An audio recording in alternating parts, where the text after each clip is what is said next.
Welcome back, everybody, to the Voices for Blogging podcast, where we have faces for radio and voices for blogging. You can find us on Podbean app, Apple Podcasts, or anywhere you find your favorite podcasts. You can also follow us on Instagram at Voices for Blogging. Feel free to reach out via DM.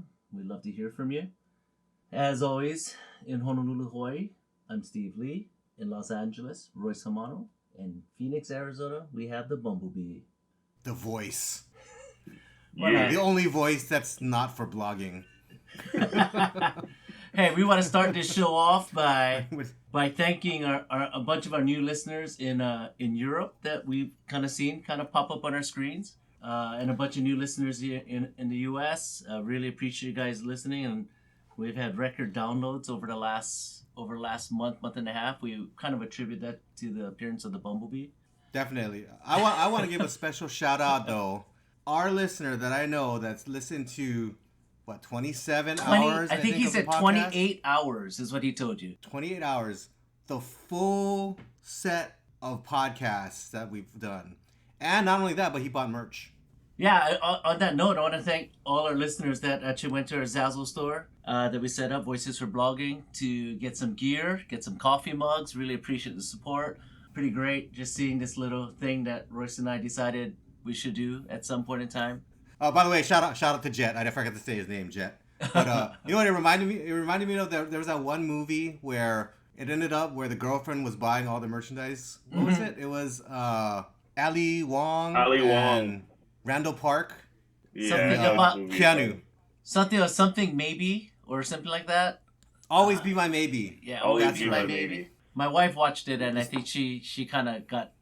It was all right. She said she was hoping it'd be better than what it was. It was actually good. It was not bad. Yeah, it was good. I thought it was okay. Not bad. I mean, it's a typical rom-com, right? Like. Yeah. Well, you know, Royce. I mean, you do spend a lot of time just watching rom-coms by yourself, right? See, anything at Bumble, and at least we can say we watched it with our wife, you know. But it's cool. It's cool, man. Yeah. I watched with my wife too. You just never met her. Neither have I. Hey, to be fair though, you know, like I watch rom-coms that have themes in my life in mind, like Sleepless in Seattle. Great rom-com right there, because we lived in Seattle. And you were sleepless on some nights, you know? Seattle, yes, sleepless, yes. Yeah. It was actually Seattle adjacent, really, what it was. Hey, don't be knocking T-Town, man. There's nothing wrong with Tacoma, T-Town, Washington. baby. That's a Tacoma aroma. Tacoma aroma, baby. Hey, you know what? There was of America. I will say to you this, Royce, you didn't know this. I didn't tell you this. But there was a point in time when we were in school, this guy was on campus at the same time. What? He was playing basketball for Decatur. So we would have we'd have the state tournament at UPS in the field house. And it's just funny because then years later I meet him in Hawaii. I'm like, hey man, did you play basketball in Hawaii? Like, it sounds really weird. Did you play basketball in Washington? He's like, yeah. It's like it's wait, small world. So crazy. It was at 97? 97. 97. Dude, I might have seen you play. That was the year I went to the tournament at the field house. Yeah, was he and his brother? So his brother was the point guard. And his brother was thick. Like, his brother was shorter, and he was just kind of... But, it was a good team. Like, it was fun watching him play. He looked completely different. like, there was just some features about him that was like, hey, man, you look really familiar. Yeah. I'm a little thicker. It's just goodness, man. Thicker. It's just goodness. Hey, we all got a little bit more muscle now. Yeah. But, like... No, we went to see... I blame it on we went to see Lincoln High School. I don't remember who they played. I think we saw like Alpha's team there too, Mount Tahoma. And they had a 5'9" guy that could get up. He could dunk. But the Lincoln had some guy that was pretty good. Lincoln had a football player that was playing basketball at that time. I think he went to UW to play football. And then Wilson down the road from UPS had a guy that played at UW. That guy was pretty good. I forgot what his name was. He played basketball at UW though. Yeah, man. Fun times. A lot of dudes. Seattle had a lot of ballers. They did. A lot of talent, actually. Yeah, they did. You know, wasn't Daniel Marshall from somewhere around there too? Well, the big... Was it Donnie? What is Donnie Marshall? Well, the big hit... I think the big hit around our time was when Marvin Williams got pulled out of Washington. And that kind of started everything. Like, everyone starts looking at Washington a lot more. You know, and Yeah. then you had Martell Webster and all these guys. No, dude, they had Todd McCullough. He's from Yeah. Canada. He's from Canada. Tom But McCullough. I mean, he played for UW. He did, For but UW. we're gonna talk about high schools, man. We're talking about high school kids. I don't There's a remember lot. anybody else. Yep. But then I did also go to the women's tournament too in, was it Seattle, the Kingdom? Kingdom. I think Well, they played Key in the Arena Kingdom. or Key Arena, where the Sonics played. Yeah, I think it was where the Sonics played, because then didn't they close that down a couple years after? Yeah, the Kingdom was still around when we were in school, Royce, and then they imploded it because I think the first game at Lumen, which is CenturyLink before, I think the first game was 2002. I think they said that tonight during the game. That it was like 2002 where they had the first game in the new stadium. I think they built Safeco or whatever it's called now, like around that time, like 99, 2000 maybe. Yep. I think I went to one of the last games the Mariners played in the Kingdom. Not really. Who's on the team at that point? A-Rod. A-Rod was just coming up. And all the guys were up and coming, right? This was kind of their big run. I went to the playoff game. Oh, that was the year they won. They set the record for wins, right? One of the years, yeah. Like with Kaz Sasaki Yeah. and. It was crazy, man. It was a good run. No, but when we were there, it was Randy Johnson, Mhm. A-Rod, Ken Griffey, Buhner. Was Olerud there too? Well, Edgar, all those guys were there. You know, Edgar Martinez. That's yeah. right. Yeah.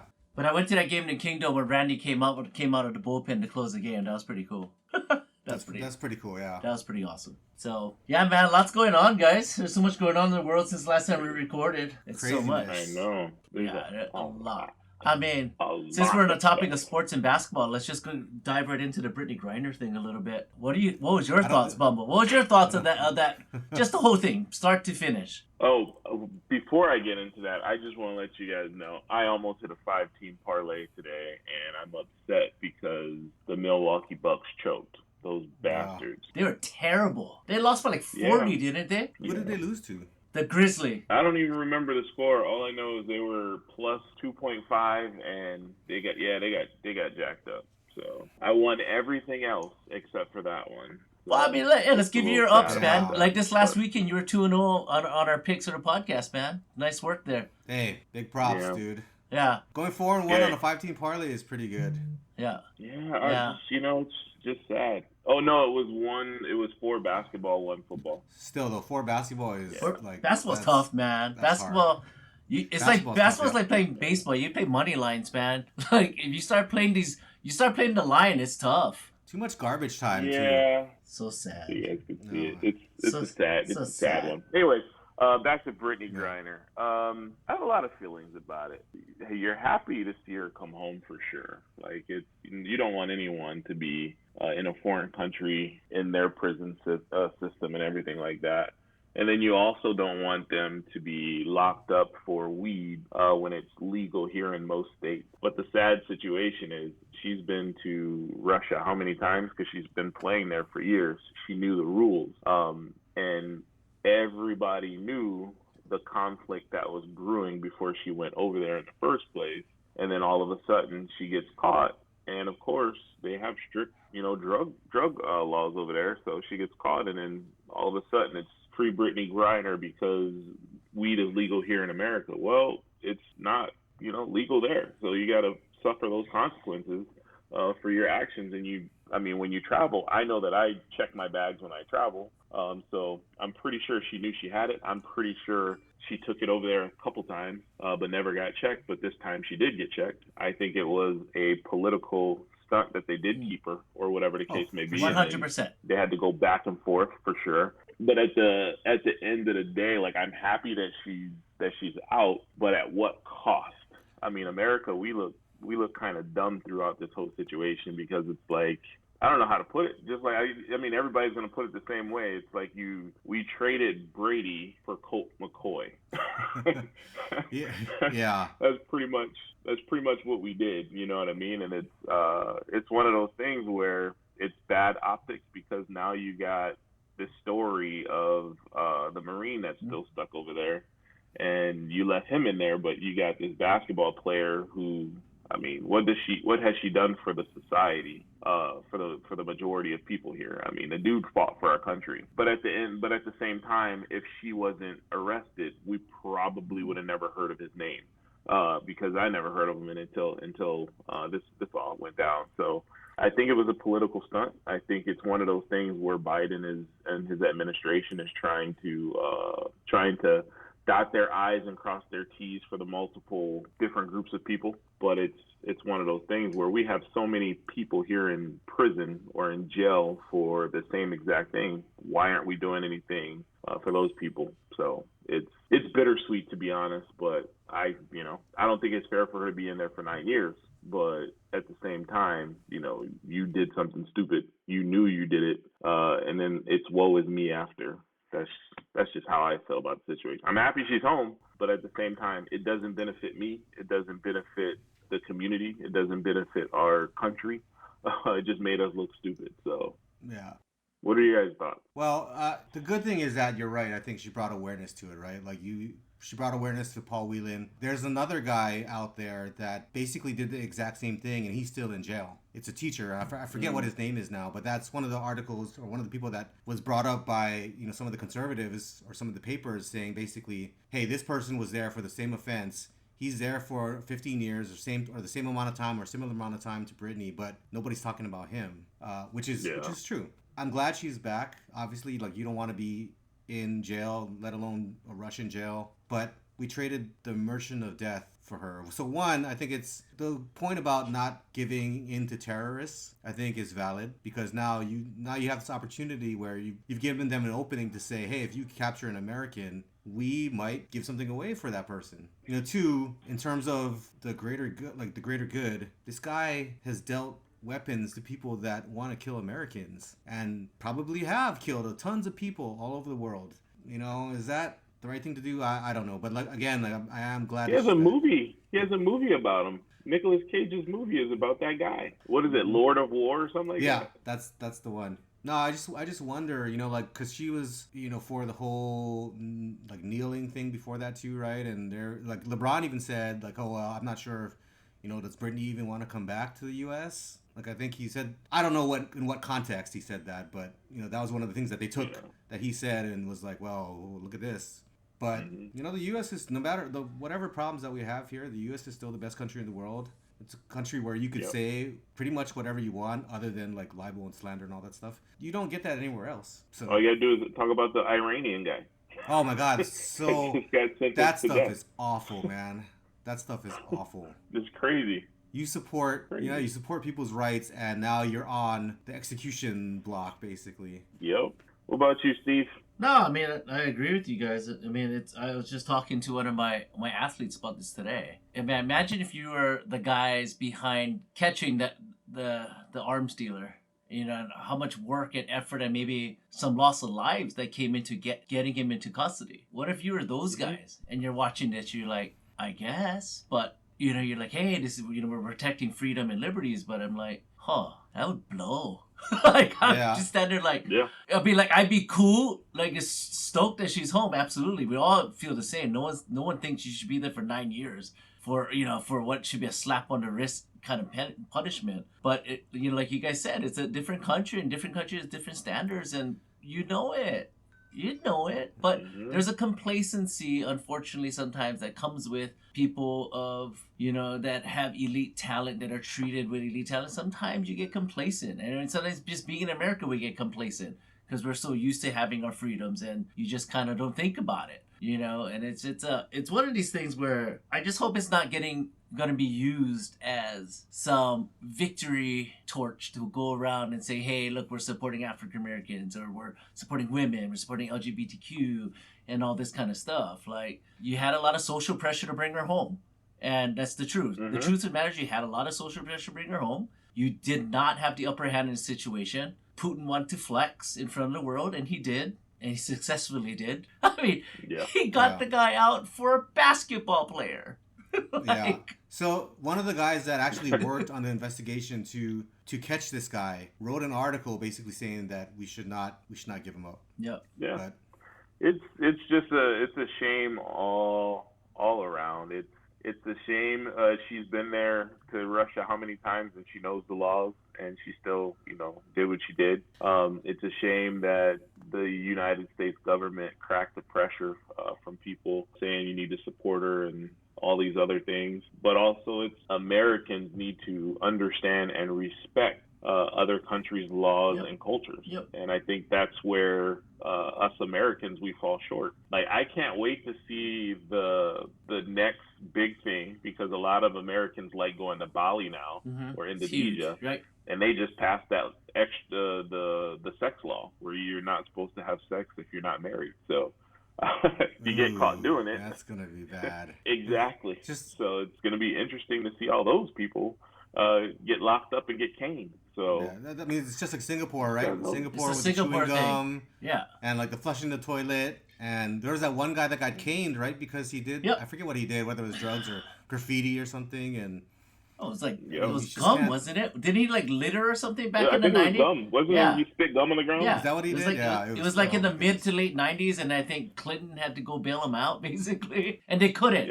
Yeah, they couldn't. He got caned, right? Yeah. Then there was he got it. He got that. He got it. Yeah. And there was UCLA, the UCLA guys too. The UCLA basketball players that stole in China, and Trump had to basically talk with. You talking about Ball? You talk about Ball. Ball was one of them. One of them. Yeah, he was one of them. Yeah, the middle one, the middle child. Us Americans gotta respect other countries' laws and not automatically think, since we're American, everywhere we go it's the same laws, it's the same freedoms, where it's not.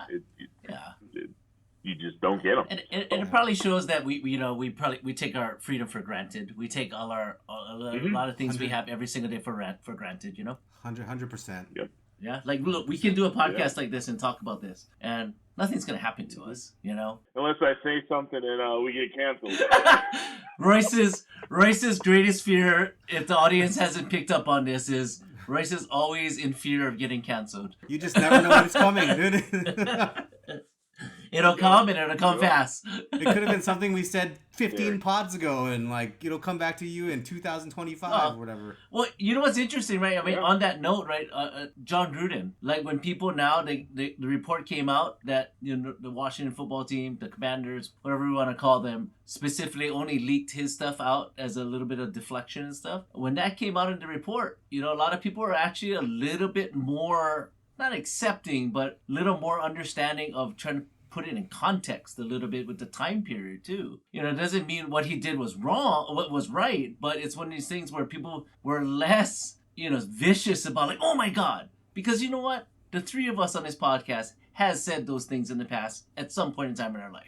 Context matters, right? Context matters and time. And nowadays when we're in this mode of just crushing down on people for saying the wrong thing, understand when it happened, that matters, and understand the person saying it, how many times those things were drilled into their head or they witnessed it and becomes a part of their vernacular and things they say daily. And it's the pitfall of political correctness. When you go, everything needs to be politically correct, you're never going to be perfect at that. There's too many pitfalls there. There's way too many. Have you guys seen the Bill Burr special at Red Rock? I think it came out within the last year. So he talks a little bit about this. He talks about, one of the examples he gave was John Wayne and how they're trying to basically cancel him now. They're trying to change the airport name. And I guess he said some stuff back in, whatever it was, about women or something. And of course, what he said was, like, looking back at it now with hindsight, it's like terrible. Like, nobody would want to say that stuff today. But at the time, the context matters. Like, it does make a difference, like, absolutely. And it does. We don't take that into consideration. Like,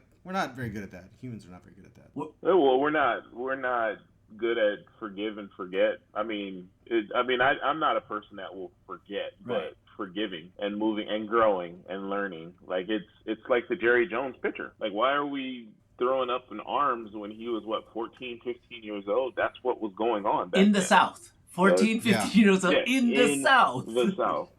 So now, can you question his actions over the year and come up with those same views?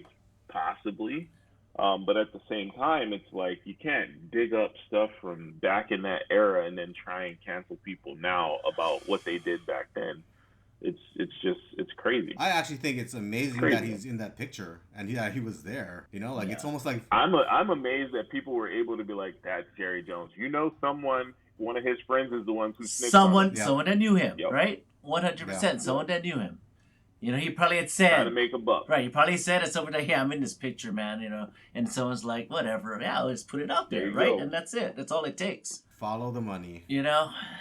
So that's the thing. It's like, so like what Bumble said about the forgiveness thing, you know, it's like some forgiveness has to be rooted in understanding some context. Forgetting is a complete, you know, it does kind of bother me when people talk about like forgive and forget. Because if we forget, we're bound to make the same mistake again. That's the whole issue with critical point, race right? theory. The whole point is not to forget, but find a way to move forward together. Yeah. You know, and that's it. But you can't. If you're gonna find a way to move forward, you can't forget, right? No, So, you gotta learn from it. You gotta learn from it. And you know, guess what? We're all not gonna get along. We're all not gonna be friends with each other. It is what it is. Sometimes it's oil and water, man. Sometimes there's just some people in this world that it just won't fit, and that's okay. So Royce, What's next? Well, next on the docket is something Royce's really, you know, been pretty opinionated about, rightfully so, and it's gonna be the FTX thing. The founder of FTX getting arrested. Royce, floor is yours. I am opinionated about a lot of stuff, but yeah, this is it's horrible. So there's so much stuff that's coming out now where it's like his parents were kind of involved with the company. They had benefits from the company in their name. It turns out that one of the senior guys that started the company, I think, or was in the senior levels with them, is the one who ratted him out, basically. But there are all kinds of rumors about, you know, his ex-girlfriend Caroline being the one that's working with the feds and turning on him.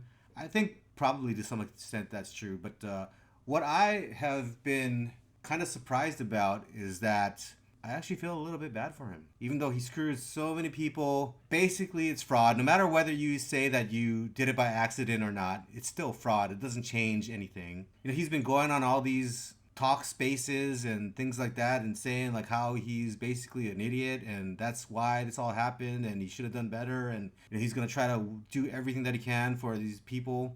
It's just kind of too late now, and you know, it's a black eye for the crypto space, and you know, politicians are using it now. Like Elizabeth Warren came out with a bill that's basically saying like anyone that runs a node has to register as a financial services business and has to, you know, keep track of who uses their service and be able to block people and KYC people, and it's basically going to shut down the entire crypto innovation in the US forever. And it's not going to prevent any FTXs. It's just fortuitous timing, I guess, for something like that. And hearing all these politicians talk about crypto on a lot of these news stations now, since it's, you know, one of the bigger topics, it's a lot of people that, you know, talk about things that they don't know that much about. And it's kind of frustrating.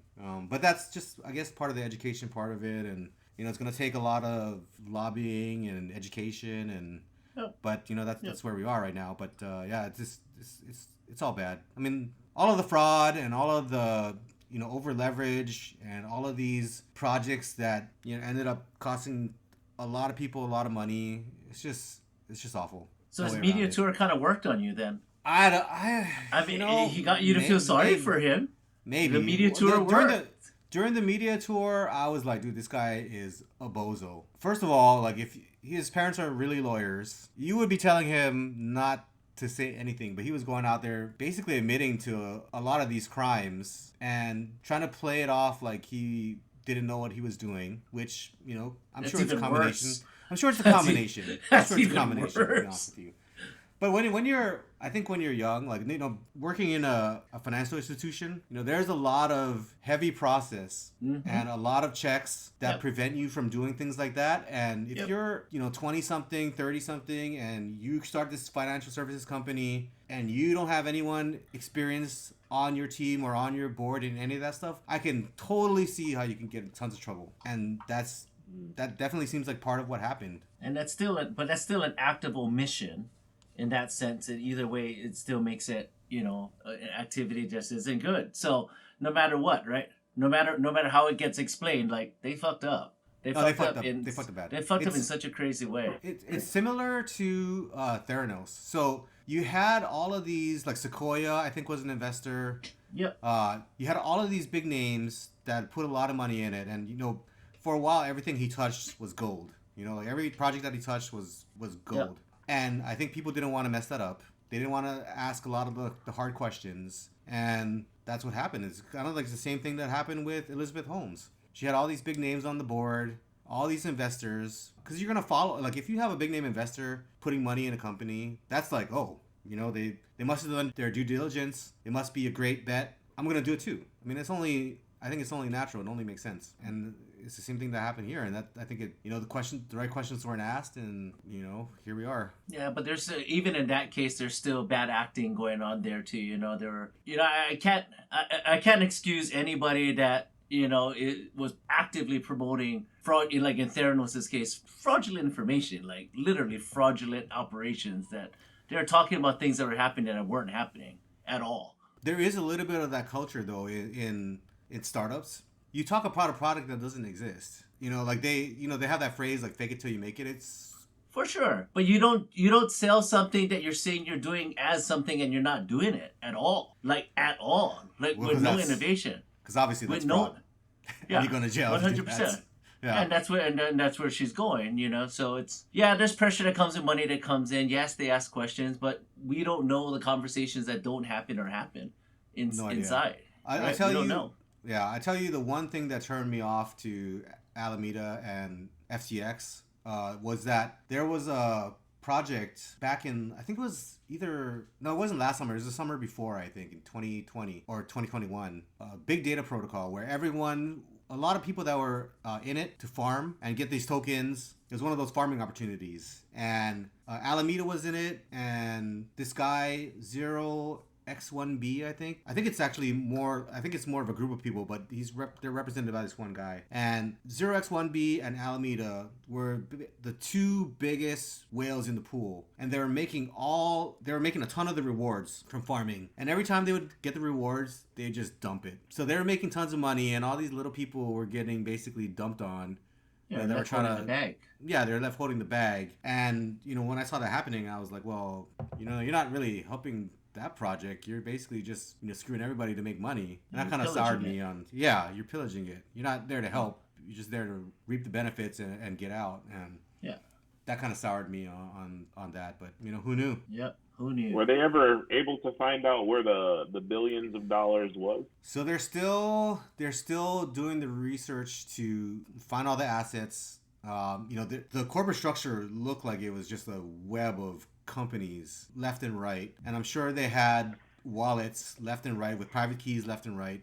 Mm-hmm. So to be able to go through and track everything and find all the wallets that they have in their custody and get back those assets, mm-hmm. it's gonna take a long time. And unfortunately, most likely people are gonna get pennies on the dollar. Yep. It is a test of some of the blockchain stuff, though, right, Rice? Because you talk about the blockchain being one of the best registers out there, that you can track all these transactions.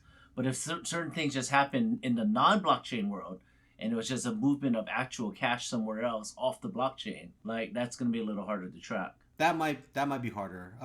If they move to actual cash and they did something with it, like it's probably correct. gone. Yeah. But they have a company called Chain Analysis, and Chain Analysis has been really good at looking at the blockchain data and being able to trace that data and trace those coins from the origination point to where they ended up. They've been in pretty much every big crypto investigation. They've been involved. Right. And one of the CEOs, I think, has testified before Congress too as well. They're really smart guys. And the thing about blockchain, and this is one of the misconceptions, I think, is that there's a lot of hype around blockchains being used and crypto being used to, launder money and hide stuff. But the thing is, that's not the case. Like when you move money on a blockchain, your transaction is there for everybody to see. Completely trackable. Completely trackable. Anyone that has either runs a node or has access to a website that can view that data can follow where the money went. Yep. So not only is it permanently recorded, but you have hundreds of thousands of eyes, millions of eyes that can look at it and see for themselves. So, they talked about, I can't remember exactly which investigation this was, but one of the things they talked about was this guy that was a hacker, stole a bunch of money. He moved it through one of these mixers like Tornado Cash or whatever and tried to take the money out. And they were able to trace it. And the reason they were able to do that is because the blockchain data shows you where the money went. Tornado Cash is supposed to be this thing where you can obfuscate where the money goes because it kind of hides it. It mixes all the transactions together and jumbles it so you don't basically see where it went, but depending on the volume of crypto that you're moving, you can kind of infer a lot of things from that. And so they were actually able to trace it across these mixers and see where the money went. And if you're a hacker or a thief, it's probably the worst thing to use to try to move your money, because it's all public. Yep. That's crazy. Yeah. Yeah.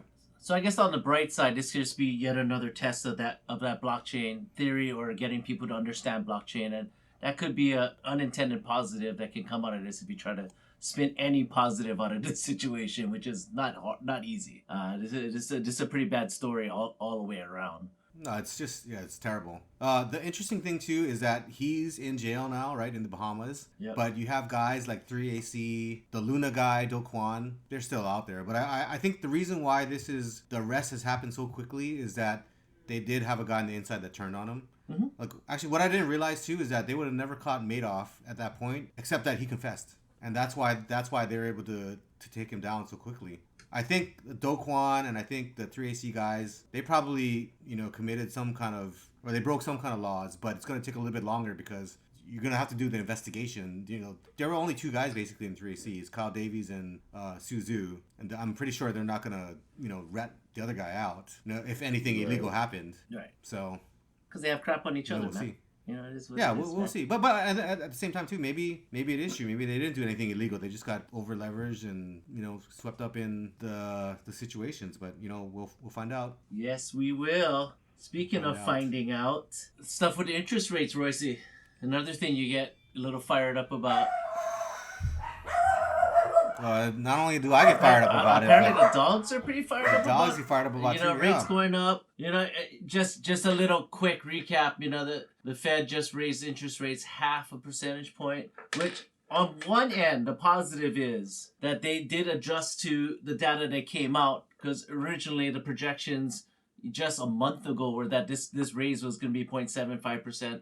So they showed some ability to show some way of adjusting and kind of looking at some of the data coming through. But we beat this to death about how they look at lagging indicators, and they did talk about in interviews and press conferences that they're going to try to look a little bit more at what their interest rates hikes will be doing in the future, admitting that they don't see that it has made an effect on the economy yet. So there's some hope in some of that wording, and with the Fed, it's always about the wording. It's just what do they say, but you see, like just 3-4 weeks ago, you look at things they were saying in interviews, it's not exactly what they were saying 2 weeks ago.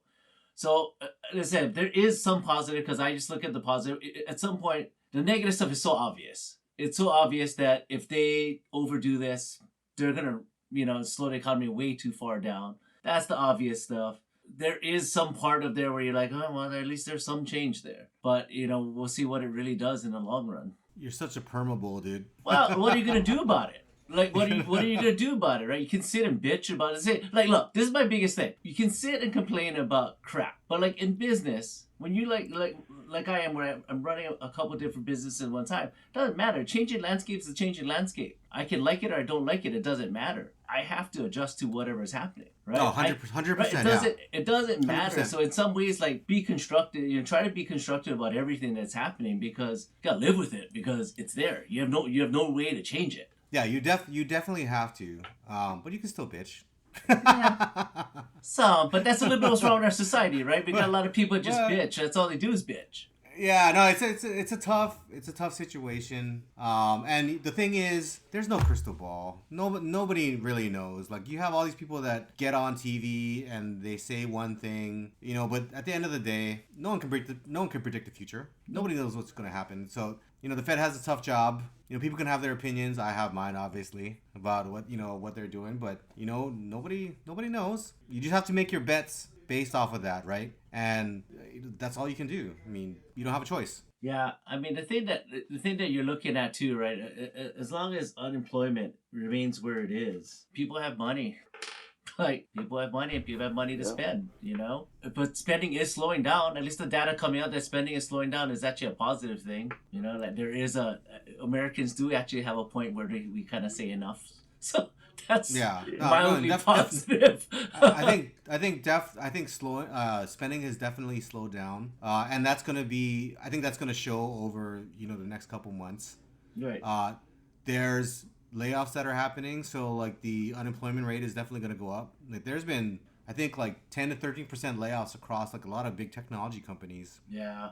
In the last few weeks. Yet, in the data apparently that the Fed has, we're still at basically full employment, which is Well, I mean, for the standards of what it is, right? I mean, it's we talked about this. I mean, unemployment data is a little skewed. Bumble, you can speak to this a lot. We talked about this a long time ago when you work in the hotels. It was routine to on a slow week go file for unemployment. Like, you mind sharing what that was like for you? Like, when you told me this was happening, I was tripping out. Oh yeah. So what would happen in the hotels? It's the same thing that happens with construction workers and union job workers. Is when your job is slow, you're encouraged to go and file unemployment because you can't get the hours and the companies can't pay you for those weeks. So when I was working at the hotel, not going to say the name, when I was working at the hotel, what would happen is I was low in seniority, so therefore we didn't have high occupancy. So I would have like weeks where I didn't have hours.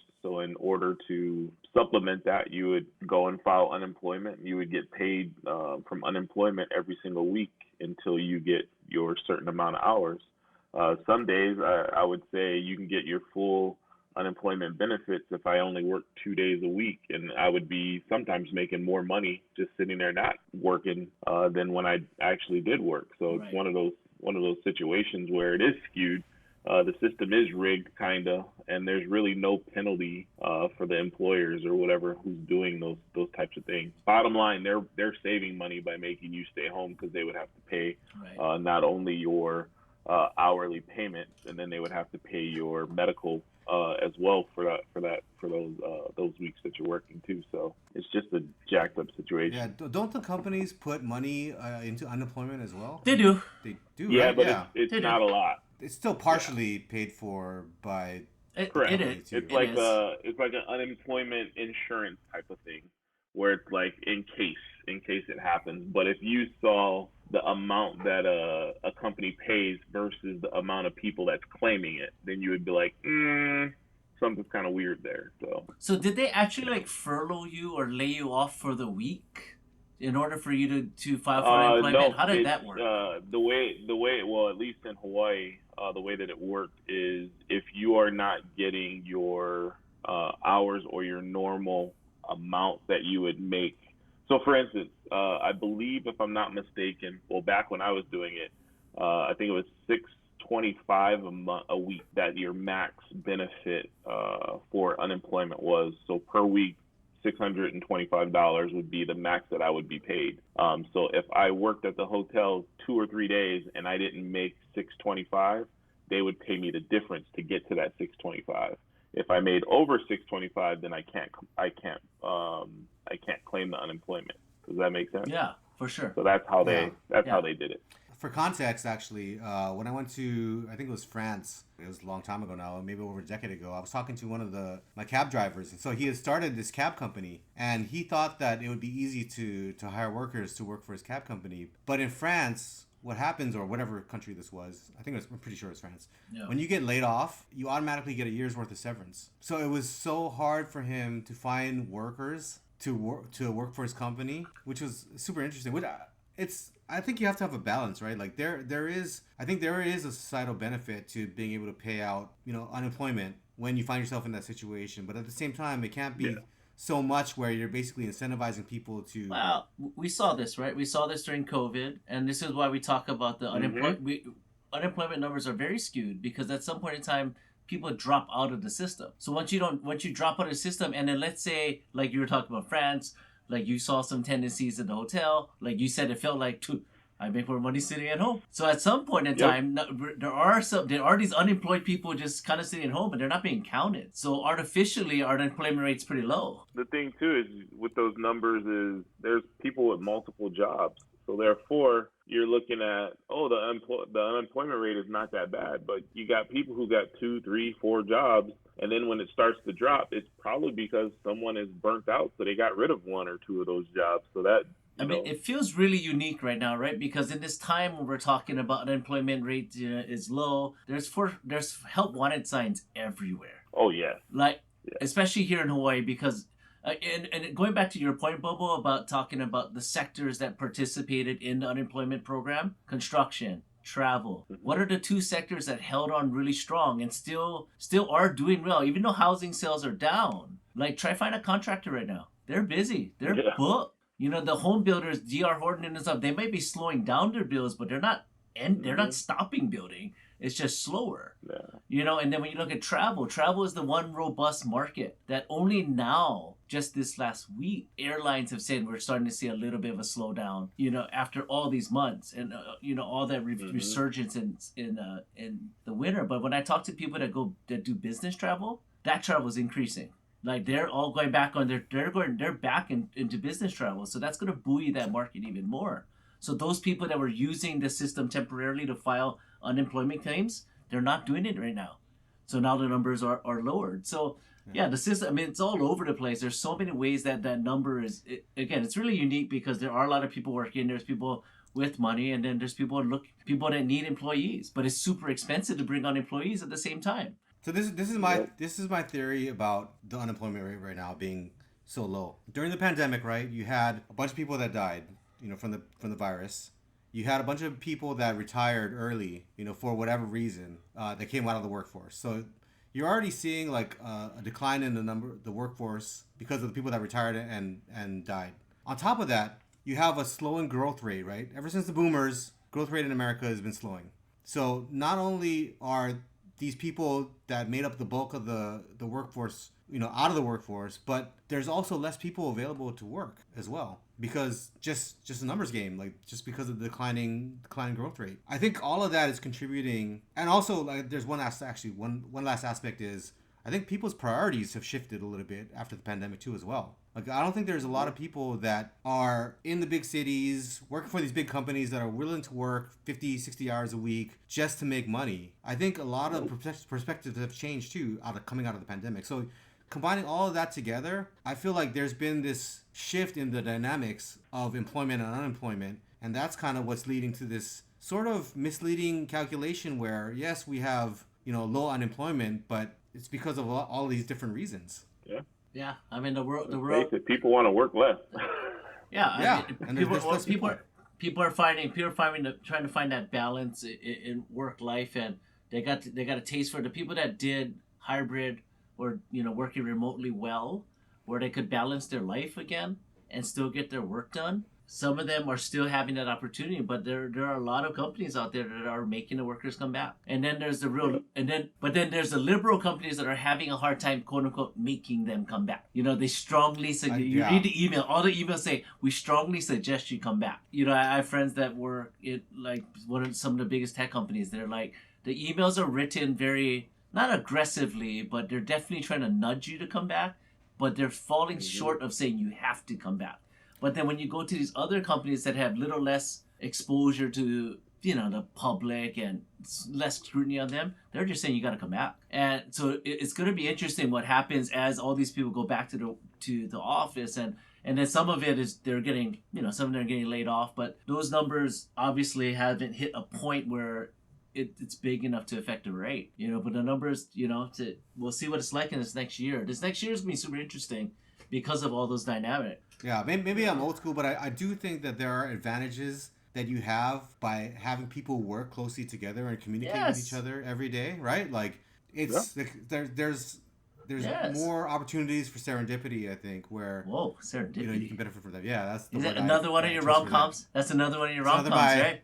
Huh? You know, I think I have seen that movie, but I don't remember it. So if I saw it again, it'd be like a whole new movie. Anyway, but I think it's going to be hard because attitudes have changed around that. Oh yeah, 100%.